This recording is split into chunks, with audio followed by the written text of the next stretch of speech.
Morning to all of you students, welcome to Daffodils online classes.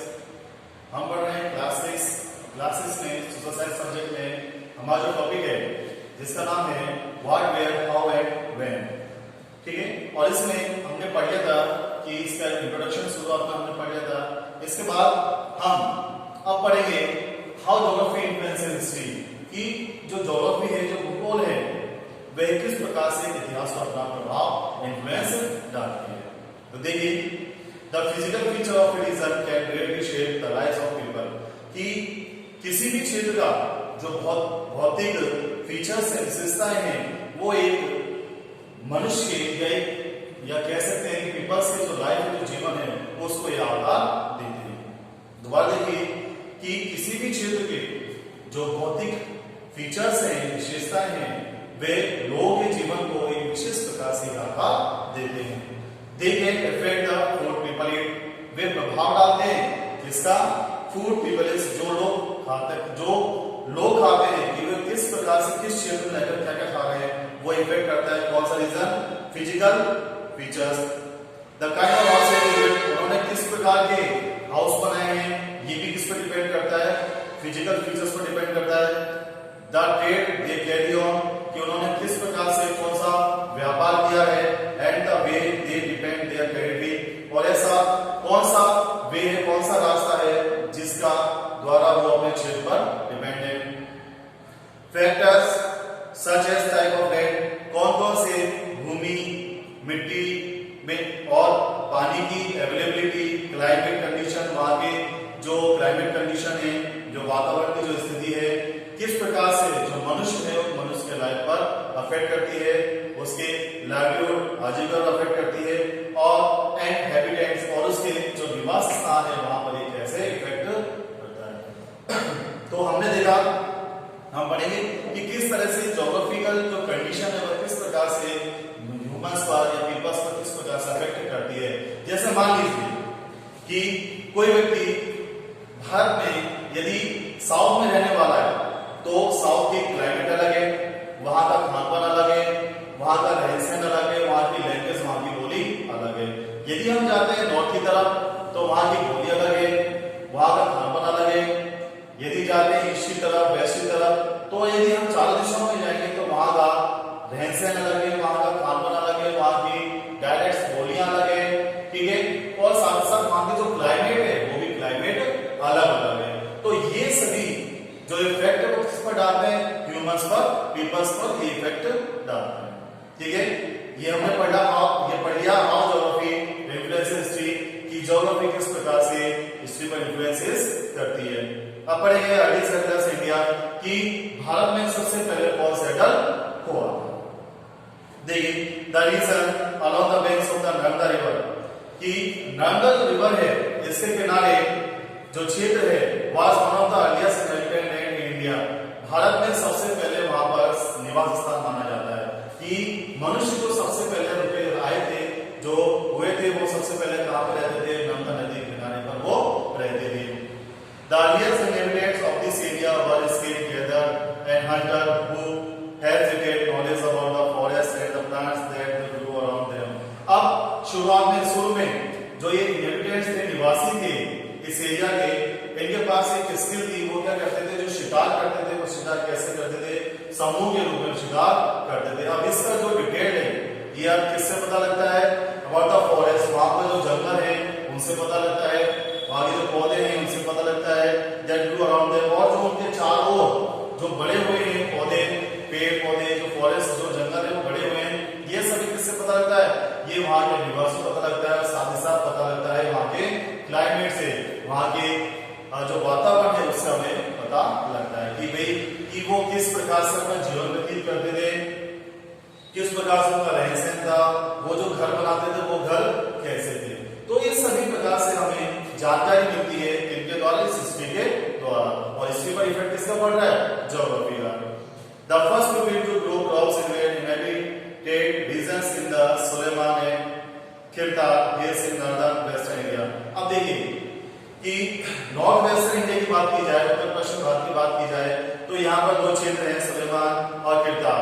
यहाँ पर जो regions, जो लोग थे यहाँ के, उन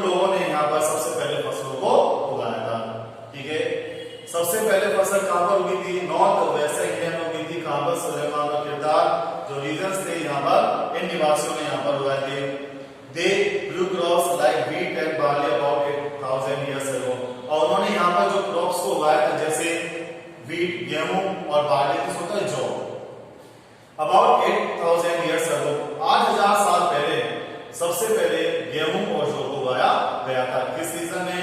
north west India, north west जो रीजन था, यहाँ पर यहाँ के लोगों के द्वारा 8000 साल पहले गेहूं और जौ को उगाया गया था।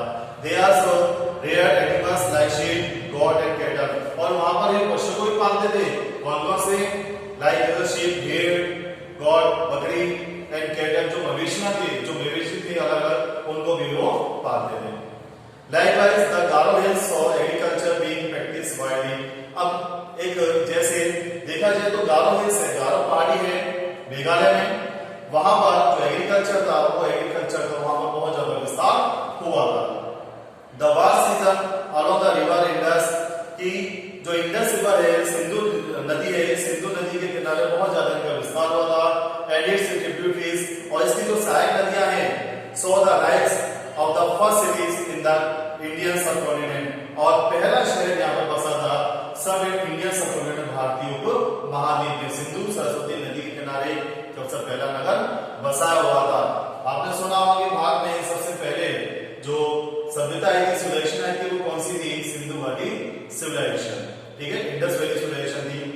While large cities flourished in Ganga Valley about 2500 years ago, और साथ ही जो लार्ज सिटीज थी वो भी फ्लरिश हुई थी, बड़ी थी कहां पर? गंगा वैली में। गंगा जो घाटी है, कब? लगभग 2500 साल पहले।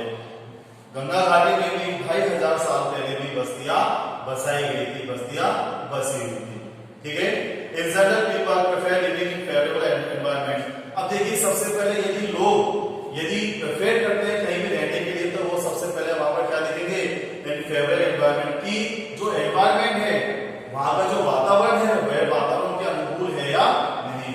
भाई यदि आज हम ऐसे जगह रहते हैं जहां हम गर्मी को भी सहन कर सकते हैं, सर्दी को भी सहन कर सकते हैं। यदि हम ऐसे स्थान पर चले जाएं जहां केवल गर्मी ही गर्मी पड़ती है, तो क्या हम उस जगह को सहन कर सकते हैं? नहीं, ठीक है।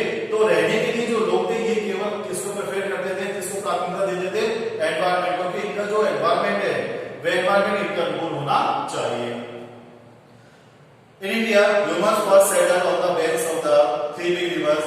अब देखिए सबसे पहले जो ह्यूमन सेटल हुए थे किन नदियों के किनारे हुए थे? 3 प्रमुख नदियां थी, इंडस, सिंधु नदी, गंगा नदी और ब्रह्मपुत्र नदी।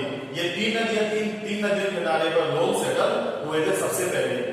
Powerful kingdoms like the Maurya, और सबसे पावरफुल किंगडम जैसे मौर्य डायनेस्टी, गुप्त डायनेस्टी और मुगल जो डायनेस्टी थी in the Indo Gangetic plain because of the following reasons. अब यहाँ पर ये जो सिंधु जेनेटिक्स जो मैदान थे, यहाँ पर इनका फ्लरिश होने का रीजन क्या क्या था?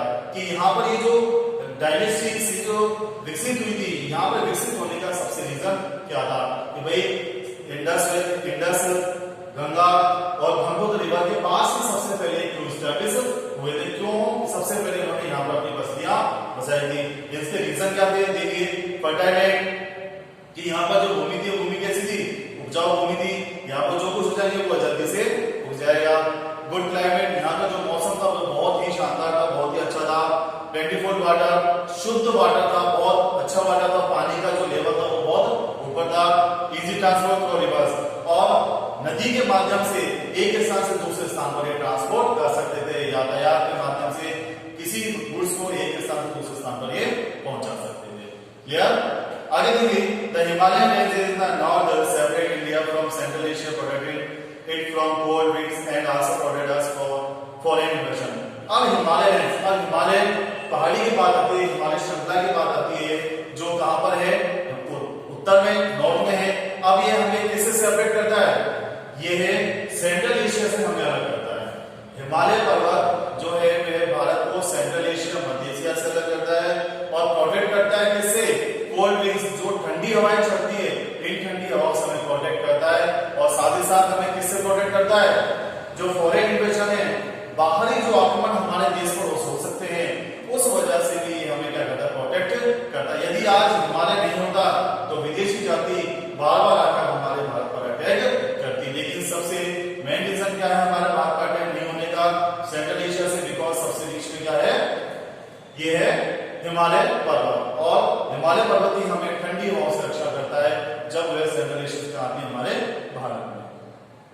तो एट द सेम टाइम उसी समय number of mountain passes in north western Himalaya allows invaders to cross India कि इस समय देखा जाए तो एक नंबर ऑफ माउंटेन बहुत सारे जो पर्वत थे उन पर्वतों को क्रॉस करके नॉर्थ और वेस्टर्न हिमालय से बहुत सारे इन्वेडर्स हमारे इंडिया से आए थे। Himalaya many travelers and traders also entered the country, बहुत सारे जो यात्री थे ट्रेवलर्स थे, ठीक है, वो यहाँ पर आए थे, व्यापारी आए थे हमारे भारत में थ्रू दीस पासेस, इन दर्रों के माध्यम पासेस में होता है दर्रे, ठीक है। देखिए दर्रा क्या होता है, दो पहाड़ों के बीच का रास्ता जिससे क्या बोलते हैं पासेस दर्रा बोलते हैं, ठीक है। हिमालय से तो आ नहीं सकते बिकॉज हिमालय तो क्या है एक पर्वत श्रृंखला है, लेकिन जो छोटे छोटे जो दर्रे हैं जो रास्ते हैं, ठीक है, दो पहाड़ों के बीच का रास्ता, वहां से बहुत सारे जो ट्रेडर्स थे और मुस्लिम थे वो सब कहां से आए थे हमारे इंडिया में आए थे, bringing about an exchange of good, और यहाँ पर क्या करते थे सामानों का एक्सचेंज करते थे, विनिमय करते थे, आदान प्रदान करते थे। हमारे यहाँ पर सामान लेने आते थे और यहाँ पर वो कुछ भी जो अपने साथ लेकर आते वो सामान के बदले दे देते थे। आइडियाज एंड कल्चर, बहुत सारे जो आइडियाज है कल्चर है वो यहाँ पर भी लाते थे और यहाँ से भी वो ले आते थे। बहुत सारे ऐसे आइडियाज है जो यहाँ से वो ले गए थे, कौन ट्रेडर्स और साथ साथ ट्रेवलर्स बहुत सारे आइडिया ले भी गए थे और यहाँ पर इंडिया में दे भी गए थे, ठीक है। तो ये वो आपका अर्ली सेटलर्स इंडिया, और नेक्स्ट वीडियो में हम पढ़ेंगे timeline in history, dates and events, इसको हम पढ़ेंगे। हालांकि पहले पढ़ चुके हैं लेकिन अब हम आगे थोड़ा सा इसके बारे में हम देख लेंगे, ठीक है। Thank you.